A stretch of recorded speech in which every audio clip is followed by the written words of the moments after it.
अस्सलाम वालेकुम grade 10 students.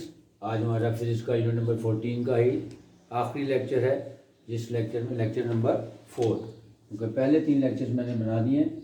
इसमें मैंने आपको पहले लेक्चर में आपको करंट इलेक्ट्रिसिटी से मुतालिक जितने भी इंपॉर्टेंट फार्मूलाज थे और उसकी एप्लीकेशन बताई थी और कुछ इंपॉर्टेंट एग्जांपल्स करवाई थी। इसी तरह फिर जो लेक्चर 2 था उसमें भी मैंने एक्सरसाइज की न्यूमेरिकल प्रॉब्लम्स कौन सी थी जो हमारे लेक्चर 1 से रिलेटेड थी वो करवाई थी। फिर लेक्चर 3 में मैंने आपको रेजिस्टेंस और जो सीरीज़ पैरेलल और कम्बिनेशन वाले क्वेश्चंस करवाए थे उसकी दोनों एग्जांपल्स करवाई थी। अब बिल्कुल उसी पैटर्न के ऊपर एक्सरसाइज के 2 क्वेश्चंस हैं वो करने जा रहे हैं। इसलिए मैंने बोर्ड पे से जो सीरीज़ और पैरेलल कम्बिनेशन के फार्मूलाज हैं वो मिटाए नहीं हैं ताकि आपको आसानी हो जाए। वरना देख लेते हैं, एक दफ़ा रिवाइज कर लेते हैं कि जब सीरीज़ कम्बिनेशन होगी तो उसमें इक्विवेलेंट रेजिस्टेंस का फार्मूला है R1 plus R2 plus and so on to Rn, यानी जितने भी रेजिस्टर्स दिए हुए हैं उन सब के रेजिस्टेंस को सम ले लेंगे तो हमारा इक्विवेलेंट रेजिस्टेंस आ जाएगी। करंट जो है वो सेम होता है, लिहाजा I is equal to I1 and I2, यानी दोनों की वैल्यू सेम होगी और फार्मूला इसका होगा I is equal to V over RE, यानी जो पोटेंशियल डिफरेंस हमें दिया होगा उसको इक्विवेलेंट रेजिस्टेंस से डिवाइड कर देंगे तो हमारी करंट की वैल्यू आ जाएगी जो सेम रहेगी। जबकि पोटेंशियल डिफरेंस डिफरेंट होगा, V1 is equal to IR1 and V2 is equal to IR2, यानी ओम्स लॉ की मदद से हम दोनों के पोटेंशियल डिफरेंसेस निकाल लेंगे। सिमिलरली जब हम पैरेलल में आएंगे तो 1 over RE is equal to 1 over R1 plus 1 over R2 plus so on to 1 over Rn, यानी जितनी भी रेजिस्टर्स दिए हुए हैं उनकी रेजिस्टेंस के रेसिप्रोकल का सम लेंगे तो वो 1 ओवर RE की वैल्यू आएगी।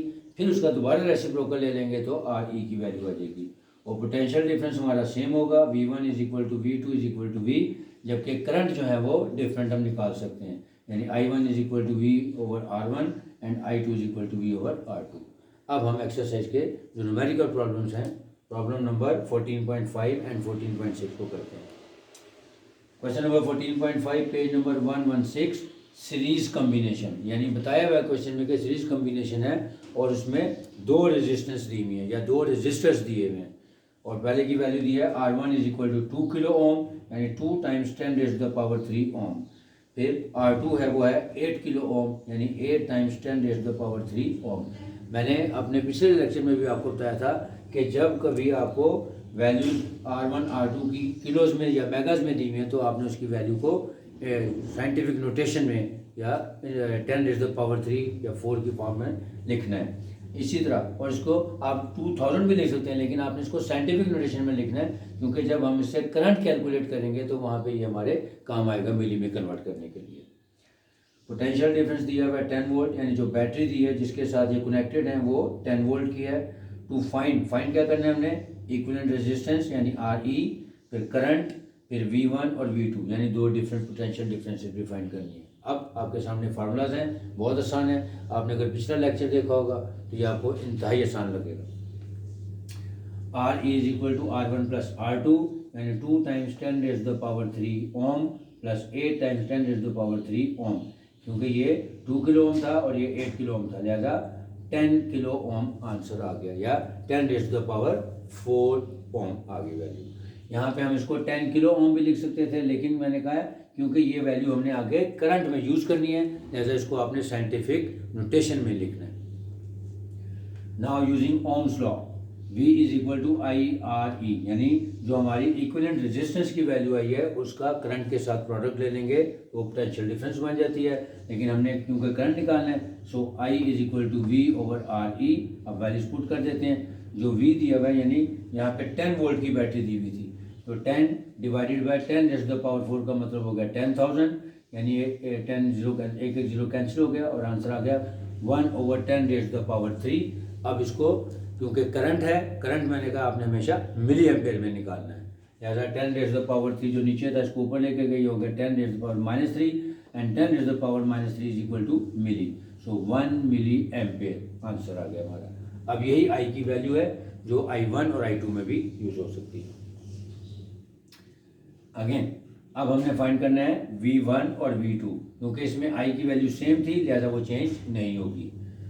तो V1 is equal to IR1, अब I की जो हमने वैल्यू निकाली है 1 मिली एम्पेयर, उसको अगेन हमने साइंटिफिक नोटेशन में लिखना है क्योंकि अब हमने पोटेंशियल डिफरेंस निकालना है। तो 1 मिली एम्पेयर को हम लिख सकते हैं 1 times 10 raise to the power -3 multiplied by R1 की वैल्यू भी जो थी वो थी 2 किलो ओम। तो वहाँ पे भी किलो की वैल्यू आपने प्लेस कर दी, यानी 10 raise to the power 3 place कर दी है। Multiplied by 2 times 10 raise to the power 3। अब 2 1 2 आ गया और 10 रेज़ टू द पावर -3 और 10 रेज़ टू द पावर 3 को जब हम मल्टीप्लाई करेंगे तो हो जाएगा 10 raise to the power 0 which is equal to 1। लिहाजा वो जो पोटेंशियल डिफरेंस आ जाएगा वो हमारा आ जाएगा V1 is equal to 2 volt. Similarly V2 is equal to R2, I की वैल्यू वही है 1 times 10 raise to the power -3 यानी 1 milli ampere multiplied by R2 की वैल्यू थी 8 किलो ओम, यानी 8 times 10 raise to the power 3। Again इसका product लेंगे तो आंसर आ जाएगा हमारे पास 8 वोल्ट। तो I1 और I2 की वैल्यू क्योंकि सेम होगी जैसे वो निकालने की जरूरत नहीं है, या हम लिख सकते हैं कि I is equal to I1 and I2। अब आते हैं क्वेश्चन नंबर 14.6 की तरफ। इसमें हमें बताया गया है कि जो R1 यानी दो रेजिस्टर्स हैं उनकी रेजिस्टेंस बताई हुई है। R1 is equal to 6 kilo ohm. तो ये बिल्कुल वैसे कि 6 किलो ओम है तो उसको हम साइंटिफिक नोटेशन में लिखेंगे 6 times 10 raise to the power 3 ohm. Similarly जो सेकंड रेजिस्टर है उसकी रेजिस्टेंस दी है 12 किलो ओम, तो इसको हम लिख सकते हैं 12 times 10 raise to the power 3 ohm. अब जिस बैटरी के साथ ये कनेक्ट हुए हैं उसकी वोल्टेज दी हुई है वो इज इक्वल टू 6 वोल्ट। और फाइंड में वही करना है हमने RE यानी इक्विवेलेंट रेजिस्टेंस फाइंड करनी है, I1 एंड I2 यानी दो डिफरेंट करंट्स फाइंड करने हैं और पोटेंशियल डिफरेंस फाइंड करना है। अब यहाँ से देखें कि पैरेलल में जो हमने फार्मूलाज पढ़े हैं उन्हीं फार्मूलाज की मदद से हम इसको सिंप्लीफाई करेंगे, यानी जब हम RE निकालेंगे तो उसका रेसिप्रोकल लिखेंगे, यानी 1/RE is equal to 1/R1 plus 1/R2। अब मैंने यहाँ पे लिखा है R1 की वैल्यू है 6K प्लस 1/12K। जब हम इसको सिंप्लीफाई करेंगे तो आंसर आ जाएगा 1/4K ओम। अब इसका रेसिप्रोकल ले लेते हैं ताकि RE की वैल्यू आ जाए। So RE is equal to 4K/1 ohm which implies that RE is equal to 4 kilo ohm. इसको हम 4000 ओम भी कह सकते हैं, 4 किलो ओम भी कह सकते हैं और 4 times 10 raise to the power 3 ohm भी कह सकते हैं। यानी जो भी आप मेथड इस पर लिखेंगे वो अंडरस्टूड है कि वो बिल्कुल ठीक होगा। Now using Ohm's law I1 is equal to V/R1।